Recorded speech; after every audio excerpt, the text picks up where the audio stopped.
The world soul in Agrippa and the world spirit, a map of the world and how magic functions according to Agrippa. What Agrippa actually does is carry on a very ancient knowledge that goes back to Plato and to the Neo-Pythagoreans and to the Hermetica. The idea that the cosmos is a living being, that the universe is a living being. You know, we often think in terms of planetary magic or working with celestial influences in stones and plants. But really all of these things that we work with exists within a great universal being. So we have this idea of the cosmos as a living being with soul and body. We find this in Plato's Timaeus, and we find it in the Pymander. We find it in the Hermetica. We find it in Plato's Timaeus. So we see this concept very early on, that the universe is a living being with body and with soul. So I think it's very useful to try to understand what is this understanding of the world that has been passed on through the Platonists and the Hermetica and such writings. It's very interesting because Christians and Muslims have an idea of a creator God. So, for example, you see Christians and Muslims, for example, have this idea of a creator God. And then if you look at the Platonic writings, they have a concept of a demiurge. I'm not saying that these are the same things, but I'm saying that this idea that there was a creator that created the universe according to mathematical proportions, that some type of an order was impressed upon the chaos, that there is some type of an order to the world. So in Islam and Christianity, we have the idea of creator deities, which would be equivalent to the one or the monad from that perspective. And then in Platonism and the Hermetica, we have the demiurge, the divine craftsman or artificer that fashioned the world. So these are different concepts, but if we look at the Plato's Timaeus and if we look at the Hermetica, for example, we see this idea of a divine craftsman, which is good, that fashion the cosmos according to the divine ideas, that the divine ideas, the ideas in the mind of God were stamped upon nature, so that the cosmos was created, according to Plato's Timaeus, as a divine being, a secondary God to the creator or artificer. So according to Plato's Timaeus, the demiurge fashioned the cosmos as a living being composed of both body and soul.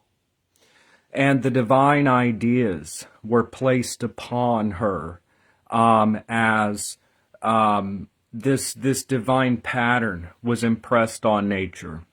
And we would see this in the 7 sacred planets. We would see this in the zodiac. And this is what you see in Agrippa, that by looking out at the universe, we are catching a glimpse into the mind of God. We are, in pondering Mars and Saturn and Venus and the zodiac, we're catching a glimpse as a world image, and that image is a reflection of the divine mind. So quite literally, by understanding nature and the book of nature, we're able to contemplate the divine, which is beyond. So we often think of magic in terms of planetary magic, such as Mars or Venus or Saturn. And yet there is also this idea, you really don't see a lot of rituals about it, but this idea of Mother Nature, this idea of the cosmos as a living being. So you don't really see in Renaissance writings, like devotions to the world soul or to nature. But it is interesting that not only has the concept of planetary divinity survived through the Christian West, but also in Christian civilization was preserved in Agrippa and such as the idea of the universe as a living being, a world soul. It's not something we heard a lot about in church as children. The idea of the universe as a world soul. Now, there is a very important distinction, which is kind of the point of this video today, between the world soul and the world spirit. So first of all, to understand Agrippa and how magic works, according to Agrippa, we first understand that the universe is a living being. A living being. And when we look out at the stars and planets and the zodiac signs, we're taking a look at a divine image. It is an image that is based upon the divine ideas in the mind of God. Although the world is always changing and the divine mind is non-changing, the world is always in flux. We could say that the world itself is cyclical. And this is a way to stamp the image of eternity upon time. Because in time, we have recurrent cycles. Like the serpent with its tail in its mouth, the beginning is in the end. We have good times, and then we have bad. And then we have good times, and then we have bad. The fact that things have a flux shows a type of energy of eternity, that it embraces all aspects of itself. It is self-generating. So this idea that a recurrent cycle is a reflection of eternity. Even though there is change and flux, there is always the return. So when we see recurrent cycles from this perspective, it is a moving wheel, and yet it is an image of eternity, because it always returns back into itself. So today we're going to take a quick look at Agrippa, his idea of a world soul. So obviously we have this idea of soul and body. The nature of the body is that it is tangible. It is an object that is moved. The attribute of the soul, according to Plato, is that it is the mover. So whenever you see movement, it is moved by soul. Only life is movement. Movement is the sign of life or soul. And so bodies are those things which are moved, and soul is that which is the mover. Therefore, according to the perspective of the Hermetica and of Plato's Timaeus, when we see the cosmos spinning and we see movement, that right there shows that there is soul, there is intelligence. Now, soul is consciousness. It is the mover. And body is the recipient. For Agrippa, spirit is placed as an intermediary. Spirit, or the quintessence. It is neither earth nor fire nor water. It's none of the four elements. It is a fifth essence. It is aether. So spirit, the quintessence. Spirit is the intermediary between soul and body. Spirit is that by which consciousness can move the four elements, which is the body. The body is composed of earth, air, fire, and water. So from this kind of medieval perspective, earth, air, fire, and water, the body is moved by the soul through the medium of spirit. So spirit is like energy. So in a nutshell, to understand Agrippa's magic, as shown in the 3 books of occult philosophy, we have this idea of soul, which is consciousness. You could say the consciousness of the angels or the celestial gods or whatever. Energy is that by which consciousness affects matter. So when you're making a planetary talisman, you're calling upon a soul, and what you're invoking is the spirit or dynamis, energy. So energy is the link between soul and matter. The universal spirit or quintessence or aether that pervades all space is that by which the occult properties of things are transferred from the stars into stones, plants, animals, and the like. So I wanted to read just a little bit of Agrippa here today. So, first of all, in the 3 books of occult philosophy, Book 1, which was published in 1531, the 3 books of occult philosophy, Book 1, Chapter 11. It's Book 1, there are 2 chapters. Chapter 11 talks about the world soul, and Chapter 14 talks about the world spirit. And we see how spirit is an intermediary between soul and body, between the mover and the thing moved, so that within a human being, the soul wishes to lift an arm. It's through the energies of spirit. And you could also say that the universal spirit is that by which divine powers are infused into stones and herbs. So I'm just going to read a little bit here. Chapter 11 of Book 1 of the 3 books of occult philosophy, How Occult Virtues, and this is published in 1531. So we're getting into some 16th century magic here. How occult virtues, virtue means power here. How occult virtues or powers are infused into the several kinds of things by ideas, through the help of the soul of the world, and rays of the stars, and what things abound most with this virtue. Platonists say that all inferior bodies are exemplified by the superior ideas. Now they define an idea to be a form. And Agrippa is talking about the Platonists here, Plato.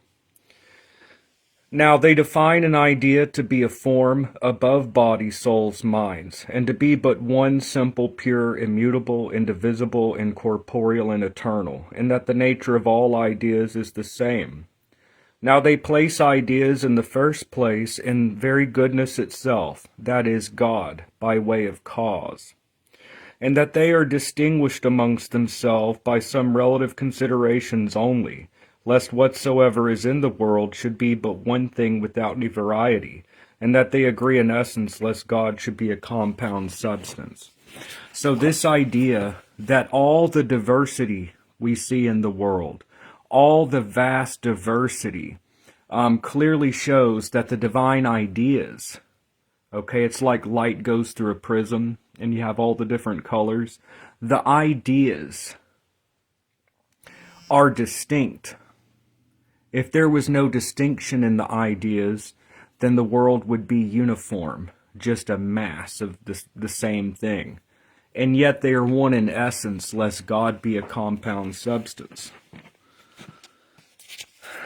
Now, in the second place, they place them in the very intelligible itself, that is, in the soul of the world. So the divine ideas, according to Agrippa, first they exist in the mind of God, then in the soul of the world, differing the one from the other by absolute form, so that all the ideas in God indeed are but one form, but in the soul of the world they are many. They are placed in the minds of all other things, whether they be joined to the body or separated from the body, by a certain participation, and now by degrees are distinguished more and more. They place them in nature as small seed of forms, infused by the ideas, and last they place them in matter as shadows. So that's an interesting concept, that in the material world in which we live, they're but just fleeting shadows of the divine ideas. Hereunto may be added that the soul of the world, there be as many seminal forms of things as ideas in the mind of God. So there are as many seminal forms in the soul of the world as there are ideas in the mind of God, by which forms nature did in the heavens above the stars frame to herself shapes also, and stamped upon all these some properties. On these stars, therefore, shapes and properties, all virtues of inferior species. So nature, based on the divine ideas, shaped unto herself stars and planets, or you could say the demiurge placed within her the stars and planets based upon the eternal and the perfect model. And that's what we see in the Corpus Hermeticum. It's what we see in the Timaeus, that nature, that the stars and planets, these are fashioned after the archetypal form. So anyways, he goes into how this is the source of these powers. So now in chapter 14, it talks about the spirit of the world. The spirit. So we just looked at the world soul, the idea of the cosmos as a living being, fashioned by God or the demiurge, as we see throughout this tradition. There's either, up to modern times, throughout the writings, there is always a concept of a creator God. Whether Christians and Muslims would see it in that way, or whether from a Platonic or Hermetic or even Gnostic perspective as a craftsman or artificer.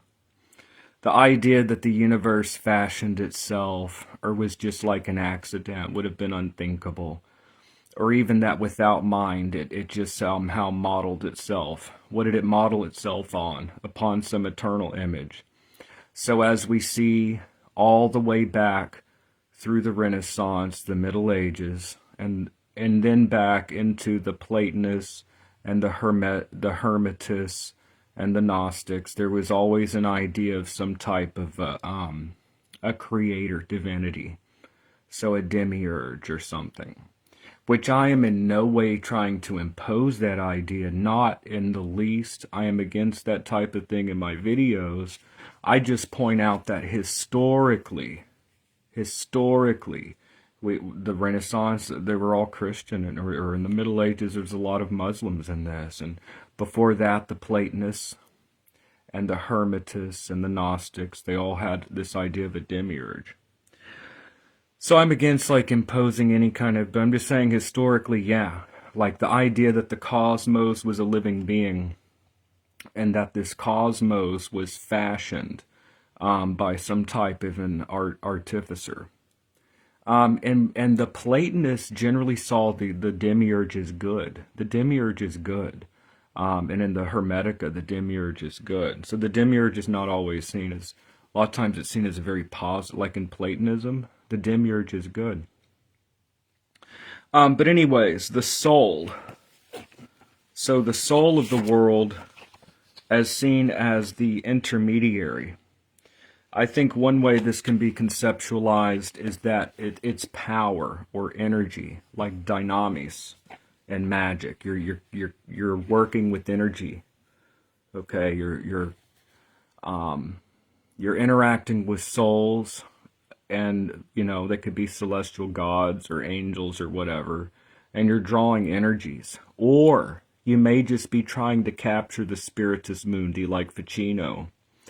Even though he did the Orphic hymns and things, for Ficino, the natural, he put a distinction between daimonic or spirit magic and just natural magic, capturing the soul of the world by inscribing in an object at an astrologically auspicious time. You're capturing that spirit or energies. Of the spirit of the world.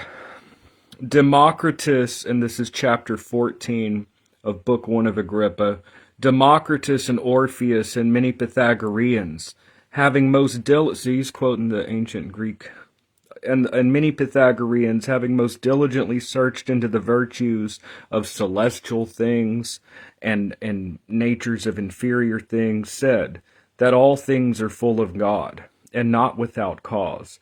For there is nothing of such transcending virtues which, being destitute of divine assistance, is content with the nature of itself. Also they call those divine powers which are infused into things gods, which Zoroaster called divine allurements, Synesius symbolical enticements. Others called them lives, and some also souls, saying that the virtues of things did depend upon these. So like upon the gods, or whatever you want to call it.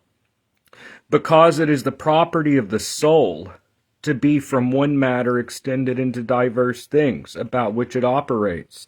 So is a man who extends his intellect unto intelligible things, and his imagination unto imaginable things. And this is that which they understood when they said that is, that the soul of one thing went out and went into another thing, altering it and hindering the operations of it, as a diamond hinders the operation of the lodestone, that it cannot attract iron.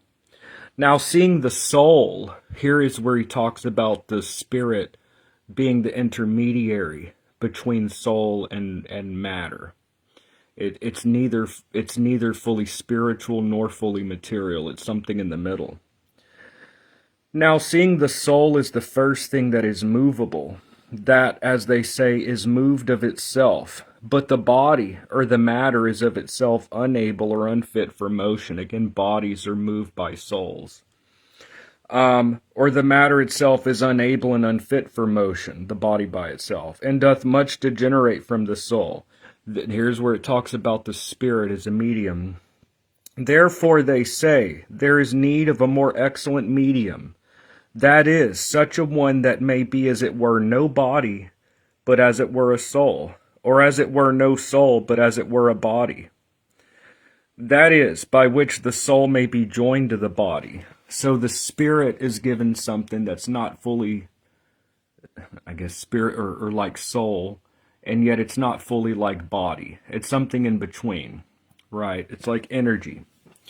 Now they conceive such a medium to be the spirit of the world. That is, that which we call the quintessence, the fifth element, because it is not from the four elements, but a certain fifth thing, having its being above and beside them. Some would even say that the elements spring from the spirit, but whatever. There is therefore such a kind of spirit required to be, as it were, the medium, whereby celestial souls are joined to gross bodies. Okay. And bestow upon them wonderful gifts.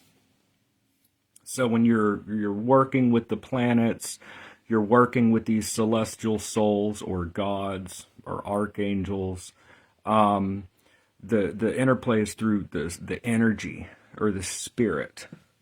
So again, now as they conceive such a medium to be the spirit of the world, that is, that which we call the quintessence, fifth element, because it is not from the four elements, but a certain fifth thing have its being above and beside them. There is therefore such a kind of spirit required to be, as it were, the medium, whereby celestial souls are joined to gross bodies, and bestow upon them wonderful gifts. This spirit is after the same manner in the body of the world, as ours is in the body of man.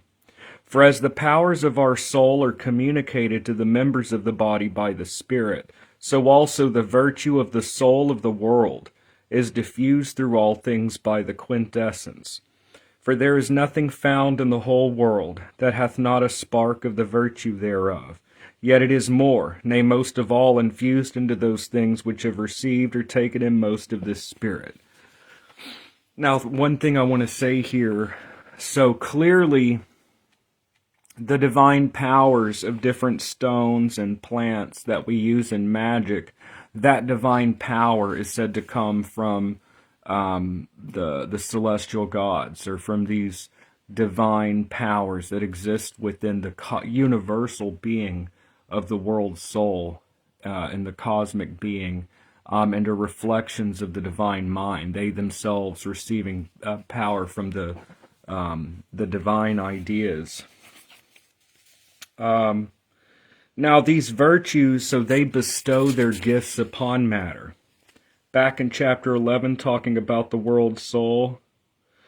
For ideas are not only essential causes of every species, the ideas, but are also the causes of every virtue or power which is in the species.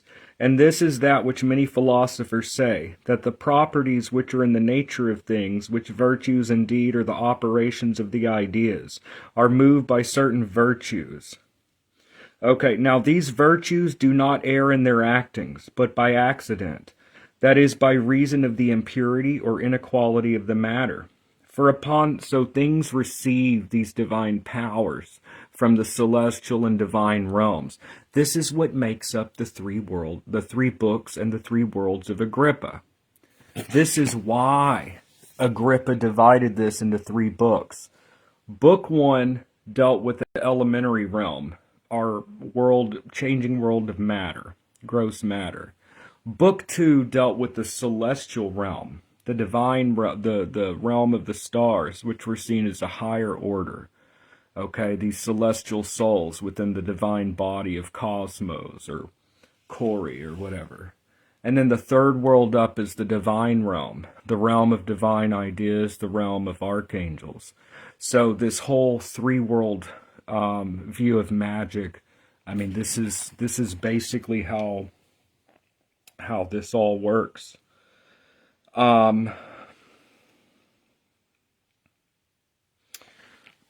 We just have to have something be a fit receptacle.